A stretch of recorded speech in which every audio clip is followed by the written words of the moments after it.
ஆடி மாதம் அப்படின்னாலே கொண்டாடக்கூடிய ஒரு மாதம் தான். ஆன்மீகத்தில் ஒரு மிகச்சிறந்த மாதம் அப்படின்னு சொல்லலாம் ஆடி மாதத்தை. இந்த ஆடி மாசத்துல அம்மனுடைய வழிபாடு நிறைய இருக்கும், சப்தகன்னி வழிபாடு நிறைய இருக்கும், குலதெய்வ வழிபாடு நிறைய இருக்கும், சர்ப்ப வழிபாடு நிறைய இருக்கும். இப்படி எத்தனையோ வழிபாடுகள் இந்த ஆடி மாசத்துல இருக்கும். சிவபெருமான் பார்வதி தேவிட்ட, நான் 1 மாத காலம் உன் கூடவே இருக்கேன், உன்னுடைய பாதியாகவே நான் இருக்கேன் அப்படின்னு சொல்றாரு. அதனாலதான் இந்த ஆடி பௌர்ணமி அப்படிங்கிறது ஆடி தபசு ரொம்ப ரொம்ப விசேஷம். புன்னை மரங்கள் நிறைந்திருக்கக்கூடிய அந்த வனத்துல பார்வதி தேவி ஒரு ஊசி முனையில தபஸ் பண்ணி சிவபெருமானும் மகாவிஷ்ணுவும் சேர்ந்து அவங்களுக்கு தரிசனம் கொடுத்தது இந்த ஆடி பௌர்ணமியில தான். 12 வருஷத்துக்கு அப்புறம் இப்படி ஒரு ஆடி பௌர்ணமியை நம்ம பார்க்குறோம். அதனால இந்த ஆடி பௌர்ணமியில அவங்க குலதெய்வ வழிபாட்டை அன்றைய நாள்ல செஞ்சாங்கன்னா அவங்க கேட்ட வரங்கள் எல்லாமே கிடைக்கும். ராஜ் டியூப் ஆலய தரிசனம் நேயர்களுக்கு வணக்கம். ஆடி மாதம் அப்படின்னாலே கொண்டாடக்கூடிய ஒரு மாதம் தான். ஆன்மீகத்தில் ஒரு மிகச்சிறந்த மாதம் அப்படின்னு சொல்லலாம் ஆடி மாதத்தை. இந்த ஆடி மாசத்துல பாத்தீங்கன்னா அம்மனுடைய வழிபாடு நிறைய இருக்கும். ஆடி மாசத்துல முருகன் வழிபாடு நிறைய இருக்கும், சப்தகன்னி வழிபாடு நிறைய இருக்கும், குலதெய்வ வழிபாடு நிறைய இருக்கும். ஆடி மாதத்துல நமக்கு வெள்ளிக்கிழமை வரும்போது சர்ப்ப வழிபாடு நிறைய இருக்கும். இப்படி எத்தனையோ வழிபாடுகள் இந்த ஆடி மாசத்துல இருக்கும்.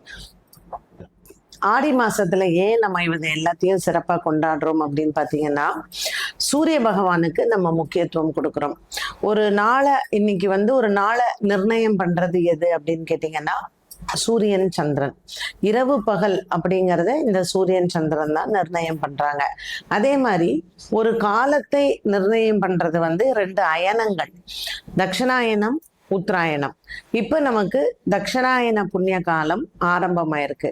ஸோ ஆடி மாசத்துல சூரியனினுடைய பாதை பாத்தீங்கன்னா நமக்கு கீழ்நோக்கி அந்த பாதை போகுது. இந்த கீழ்நோக்கி போகக்கூடிய பாதையில தட்சிணாயன புண்ணிய காலம் அப்படின்னு சொல்றோம். சூரியன் கடகராசியில வரக்கூடியது இந்த ஆடி மாசம். சிவபெருமான் பார்வதி தேவிட்ட, நான் 1 மாத காலம் உன் கூடவே இருக்கேன், உன்னுடைய பாதியாகவே நான் இருக்கேன் அப்படின்னு சொல்றாரு. அதனால சந்திரன் வீட்டுல சூரியன் 1 மாத காலம் சஞ்சாரம் பண்றாங்க. அதனாலதான் இந்த ஆடி பௌர்ணமி அப்படிங்கிறது ஆடி தபசு ரொம்ப ரொம்ப விசேஷம். அதுவும் சங்கரன் கோவில்ல பாத்தீங்கன்னா இந்த ஆடி பௌர்ணமி ரொம்ப விசேஷமாக கொண்டாடப்படுகிறது. ஸோ சங்கரன் கோவிலினுடைய அந்த கோவில் வரலாறை நம்ம எடுத்துக்கிட்டோம்னா, சைவ வைணவம் இந்த 2 மதங்கள்லையும் வேறுபாடுகள் இல்லை, சைவம் வைணவம் எல்லாமே ஒண்ணுதான் அப்படிங்கிறதுக்கு தான் சங்கர நாராயணராக இருக்கக்கூடிய சங்கரன் கோவில்ல இந்த ஆடி தபசு ரொம்ப விசேஷமாக கொண்டாடப்படுகிறது. ஒரு 12 நாள் உற்சவம் நமக்கு சங்கரன் கோயில்ல நடக்கும். கோமதி அம்மன் ஆடி தபசு இருக்காங்க. புன்னை மரங்கள் நிறைந்திருக்கக்கூடிய அந்த வனத்துல பார்வதி தேவி ஒரு ஊசி முனையில தபஸ் பண்ணி சிவபெருமானும் மகாவிஷ்ணுவும் சேர்ந்து அவங்களுக்கு தரிசனம் கொடுத்தது இந்த ஆடி பௌர்ணமியில தான். ஸோ ஆடி பௌர்ணமி ரொம்ப ரொம்ப விசேஷம். ஏன்னா சந்திரன் அன்னைக்கு திருவோண நட்சத்திரத்துல மகர ராசியில சஞ்சாரம் பண்றாரு, சூரிய பகவான் கடக ராசியில இருக்காரு. ஸோ இந்த சூரியன் சந்திரன் இந்த சப்தமத்துல இருக்கிறது ஒரு மிகப்பெரிய நமக்கு கடவுள்கிட்ட என்ன கேட்டாலும் அன்றைய நாள்ல நமக்கு கிடைக்கும் அப்படிங்கிறது தான் ஒரு வரப்பிரசாதமாக இருக்கு இந்த ஆடி பௌர்ணமி. ஸோ பொதுவா அன்றைய நாள்ல நம்ம யாரை வழிபட்டா நல்லது அப்படின்னு பாத்தீங்கன்னா, உங்க குலதெய்வ வழிபாட்டை ஆடி பௌர்ணமி அன்று வழிபட்டால் நமக்கு மிகப்பெரிய வரங்கள் கிடைக்கும். இது வரைக்கும் நான் குலதெய்வமே வழிபட்டதில்லை அப்படிங்கிறவங்க இந்த ஆடி பௌர்ணமியில குலதெய்வ வழிபாட்டை செய்யலாம். பெண் தெய்வங்களை நம்ம வழிபாடு செய்யறது ரொம்ப விசேஷம். ஸோ சந்திரன் முழு பலத்தோட இருக்காரு, அதுவும் மகர ராசியில. இந்த வருடம் என்ன விசேஷம் அப்படின்னு பார்க்கும் பொழுது, சந்திரனும் குருவும் ஒருத்தரை ஒருத்தர் பார்த்துக்கிறாங்க. அதனால முழுசா பலத்தோட இருக்கு குரு சந்திர யோகம் இந்த ஆடி பௌர்ணமிக்கு. 12 வருஷத்துக்கு அப்புறம் இப்படி ஒரு ஆடி பௌர்ணமியை நம்ம வந்து பார்க்குறோம். அதனால இந்த ஆடி பௌர்ணமியில இந்த ஆடி தபசு குருச்சந்திர யோகத்தோட அமைஞ்சிருக்கு. ஸோ மகர ராசிக்காரர்களுக்கும் சரி, கடக ராசிக்காரர்களுக்கும் சரி, அவங்க குலதெய்வ வழிபாட்டை அன்றைய நாளில் செஞ்சாங்கன்னா அவங்க கேட்ட வரங்கள் எல்லாமே வந்து கிடைக்கும். திருமணமாகலை, குழந்தை பாக்கியம், வேற என்ன விஷயங்களுக்கெல்லாம் நம்மளுடைய தேவைகளை பூர்த்தி செய்யணுமோ இறை வழிபாட்டை நம்ம பார்க்கலாம்.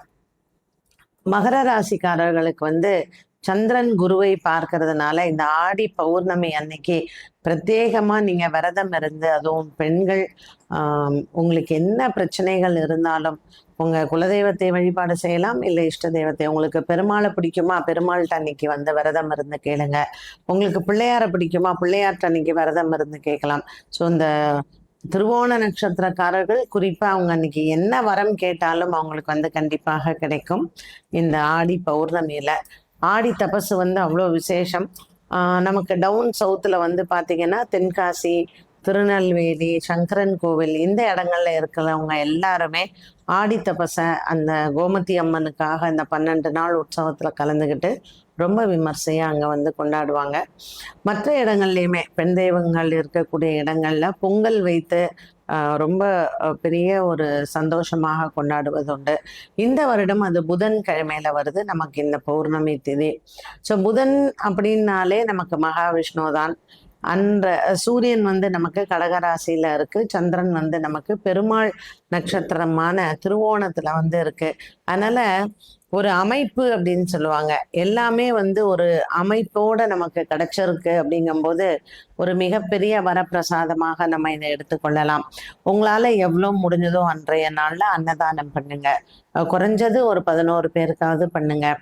வஸ்திரதானம் பண்ணலாம், அன்னதானம் பண்ணலாம்.